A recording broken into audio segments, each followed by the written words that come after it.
Welcome to TDS studios. Friends எல்லாம் பிரமாதம் இருப்பீங்கன்னு நினைக்கிறேன். இன்றைக்கி வாங்க உண்மையிலேயே நடந்த ஒரு நிகழ்ச்சியை பார்க்கலாம். ஒரு அரசாங்க அலுவலகம் அபூர்வமாக அதிசயமாக ஐயா சொன்னால் நம்புங்க, அந்த ஆஃபீஸில் லஞ்சம் வாங்குகிற பழக்கமே கிடையாது. நல்லவங்க அங்கங்கே கலந்து இருப்பாங்க, இங்கே நல்லவங்க மட்டும் இந்த ஆஃபீஸில் இருக்காங்க. அதனால் யாருமே அந்த லஞ்சம் அப்படிங்கிறது என்னன்னே தெரியாது, அதை பற்றிய சிந்தனையே இல்லாமல் இருக்காங்க, நிம்மதியாக இருக்காங்க. ரொம்ப காலம் அப்படியே போயிட்டுருக்கு. அரசாங்க அலுவலகம் இல்லையா, ஆட்கள் வரவும் போகவும், ட்ரான்ஸ்ஃபரில் வருவாங்க, ட்ரான்ஸ்ஃபரில் போவாங்க, அப்படியே ரிட்டையர் ஆவாங்க, இப்படியே குறைஞ்சி மாறிட்டுருக்கு. ஒரு ஊழியர் திடீர்னு இறந்து போயிட்டார். அவர் சர்வீஸில் இருக்கும்போது இறந்து போயிட்டார். இப்போ திடீர்னு ஒரு ஊழியர் இறந்துட்டாருன்னா அவருக்கு வர வேண்டிய பணம் அந்த அலுவலகத்துலேருந்து அந்த வீட்டுக்கு மனைவிக்கோ வாரிசுக்கோ கொடுப்பாங்க. அதில் பிஎஃப் இருக்கலாம், கிராஜுவிட்டி இருக்கலாம், வேறு ஏதாவது இறந்து போனதுக்காக கூட இன்சூரன்ஸ்லேருந்து பணம் வரலாம், நிறைய பணம் வர வேண்டி இருக்குது.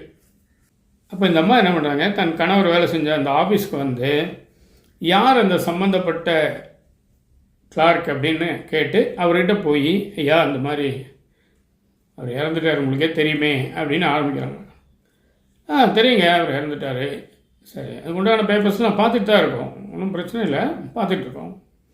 சில பேப்பர்லாம் கொஞ்சம் தப்பாக இருக்குது, அதெல்லாம் கொஞ்சம் சரி பண்ணணும், முழுசாக இல்லை, இன்னும் கொஞ்சம் சில ரெக்கார்டெலாம் கிடைக்கல அப்படின்னு அவர் ஒரு மாதிரி இழுக்கிறார். இவங்களுக்கு ஒன்றும் புரியல. சிம்பிளாக சொன்னால் ஒரு நல்ல கணிசமான ஒரு தொகையை எதிர்பார்க்குறார். லஞ்சம், அந்த ஆஃபீஸில் லஞ்சமே கிடையாது, ஆனால் இப்போ அவர் கேட்குறாரு. அது ஏங்கிறத நம்ம பின்னாடி தான் பார்க்க போகிறோம், சரிங்களா? அது ஒரு சஸ்பென்ஸாக இருக்கட்டும். அப்போ இந்த அம்மா ரொம்ப கவலைப்படுறாங்க. ஏன்னா அவர் இறந்து போகிறதுக்கு முன்னாடி கடுமையான நோயால் அவதிப்பட்டு பல நாள் ஆஸ்பத்திரியிலேருந்து நிறைய பணம் செலவு பண்ணி தான் காப்பாற்ற முடியாமல் இறந்து போயிடுறாரு. அதனால் இவங்க கையில் பணம் இல்லை, இருந்த கொஞ்சம் நகை நட்டைகளையும் அடமானம் வச்சுட்டாங்க, சிலதை விற்றுட்டாங்க. இப்போ இந்த பணம் வந்தால் தான் இவங்களுக்கு வாழ்க்கை அப்படிங்கிற மாதிரி ஒரு சூழ்நிலையில் அந்த அம்மா நிராதரவாக நிற்கிறாங்க. ஆனால் அந்த பணம் லஞ்ச பணம் கொடுக்காம இந்த வேலை நடக்காது அப்படிங்கிற மாதிரி இவங்க தெரிஞ்சுக்கிறாங்க. அப்புறம் இன்னொரு ஊழியர் இருப்பார் இல்லையா, இவங்க கணவருக்கு எல்லோரும் தானே பழக்கமாக இருப்பாங்க, அவர்கிட்ட போய் சொல்கிறாங்க, இந்த மாதிரி அவர் கேட்குறாரு. அவர் ரொம்ப நேரம் மௌனமாக இருந்துட்டு கடைசியாக அவர் வாய் திறக்கிறார். அம்மா, அந்த லஞ்சம் வாங்கிறத துவக்கி வச்சவரே அவர் தான்மா, உங்களுக்கு வேண்டாம்னா நீங்கள் விட்டுருங்க, அதுக்காக நான் வாங்காமல் இருக்க முடியாது. அதனால் என் வேலை என்ன வருதோ என் டேபிளுக்கு அதை நான் வந்து பணம் வாங்கிட்டு செஞ்சு கொடுத்துட்றேன், உங்களுக்கு பிடிக்காட்டி நீங்கள் போங்கங்கிற மாதிரி சொல்லிட்டாரு. அதுக்கு ஆட்பட்ட சில பேர் தான் அவர் கூட சேர்ந்து லஞ்சம் வாங்க ஆரம்பிச்சிட்டாங்க. அதில் ஒருத்தர் தான் இப்போ உங்களை பணம் கேட்ட ஆள்.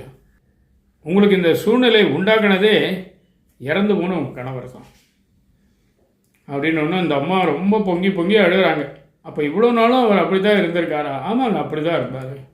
அது உங்களுக்கு தெரியாமல் இருக்கலாம், சம்பளத்தை கூட அவர் அதிகமாக சொல்லியிருக்கலாம், லஞ்ச பணத்தையும் சேர்த்து.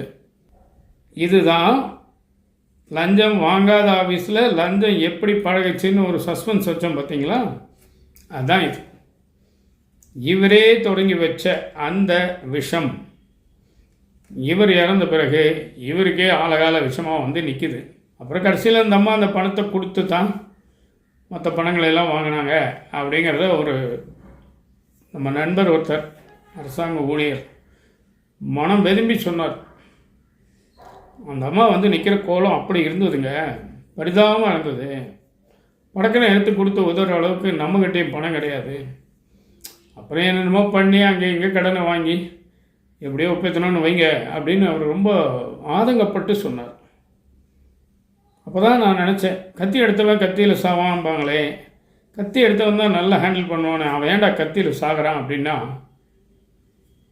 சில கத்திகள் ரெண்டு பக்கமும் கூறாக இருக்கும். புரியுதுங்களா? இன்றைக்கி இதான் விஷயம். நிச்சயமாக இந்த விஷயம் உங்களுக்கு பிடிச்சிருக்கும், புரிஞ்சிருக்கும்னு நம்புகிறேன். உங்கள் கருத்துக்களை எதிர்பார்க்குறேன். மீண்டும் அடுத்த எபிசோடில் சந்திப்போமா? அதுவரை உங்களிடமிருந்து விடைபெறுவது உங்கள் அன்பன் டி. சண்முக சுந்தரம், போத்தனூர், கோயம்புத்தூர். நன்றி, வணக்கம்.